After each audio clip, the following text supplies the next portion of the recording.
Rob rubbed his tired eyes as he stood beneath the flickering bus stop light.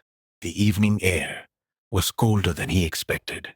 Cars hissed quietly through the rain-soaked streets, while distant headlights blurred against the wet pavement. It had been one of those days where everything seemed determined to go wrong.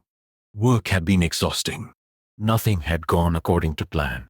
Meetings dragged longer than they should have, deadlines shifted constantly, and even the simplest tasks somehow became complicated. By the time he finally left the office, all Rob wanted was to get home, cook dinner, and shut the world out for a few hours.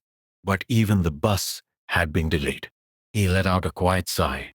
Of course, he muttered to himself. 2 months. That's how long it had been since Claire left. Most days, he told himself, he was handling it well. Other days, the silence in his apartment felt unbearable. Finally, headlights appeared around the corner. The bus pulled up slowly, with a tired groan of brakes. Rob climbed aboard, tapped his card against the scanner, and found a seat near the back beside the window. Only a few passengers sat scattered throughout the nearly empty bus. A teenager wearing headphones, an elderly woman staring blankly ahead, and a man in a dark coat seated alone near the very rear. The bus pulled away from the curb. Rain streaked softly against the glass as city lights drifted past outside in distorted reflections. Rob leaned his head against the window. 20 minutes, then home. So, a hot shower. That tie.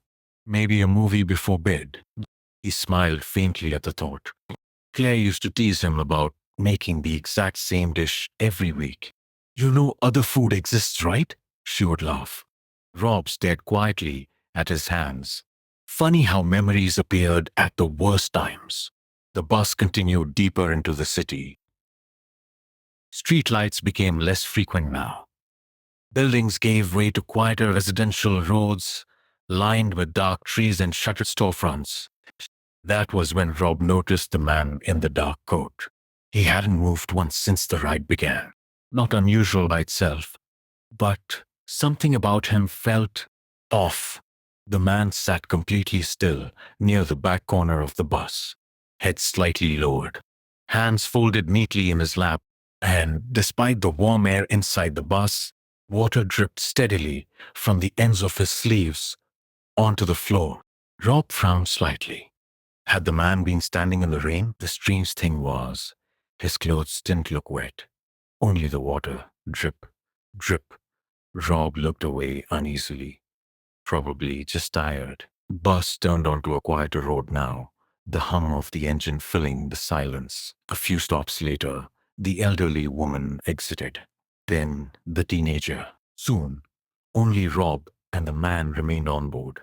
The driver glanced briefly into the rearview mirror, then glanced again. His expression changed slightly, confused. Rob noticed. The driver slowed the bus near the next stop and called out, "Sir?" No response. The man remained motionless. "End of the lines in 10 minutes, the driver said louder. Still nothing. The bus lights flickered once overhead, just briefly. When they stabilized again, the seat near the back was empty. Rob straightened immediately. The man was gone. No movement, no footsteps, no sound of the rear doors opening. Just gone. The cold pressure slowly tightened in Rob's chest. The driver looked into the mirror again, visibly unsettled now. "You see him get off?" the driver asked quietly. Rob swallowed. No. For several seconds, neither of them spoke. Then the driver forced a nervous laugh. Must have slipped out, but his voice lacked conviction. The bus continued onward through the rain. A few minutes later, Rob finally reached his stop. He stepped off onto the empty sidewalk as the bus pulled away into the darkness. The rain had stopped now. The street stood silent. His apartment building sat only a short walk away, at the end of the block. Rob shoved his hands into his pockets and started walking. That was when he heard it behind him.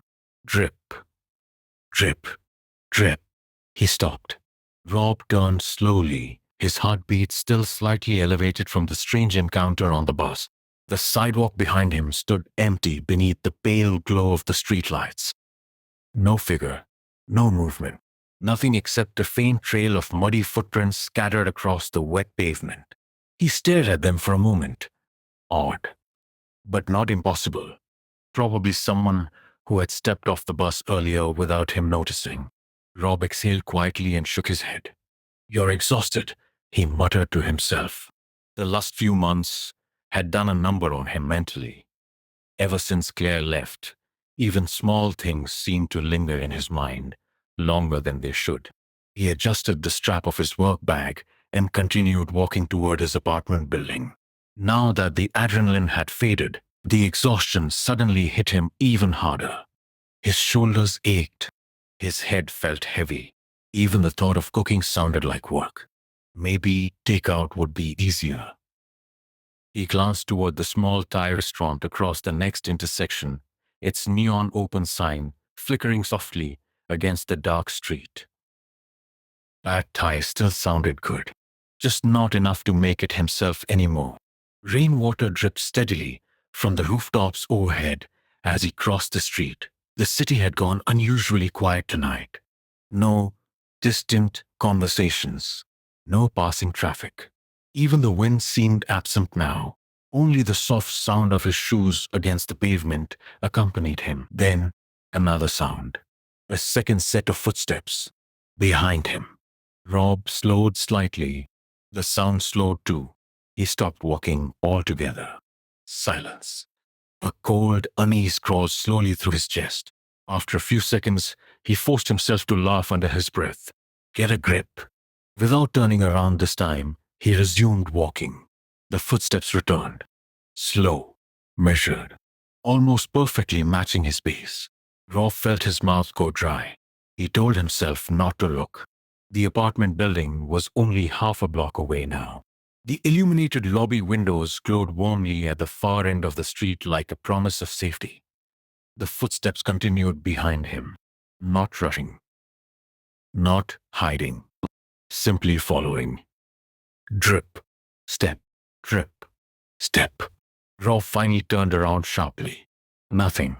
The sidewalk behind him remained completely empty, but now the muddy footprints were closer, much closer.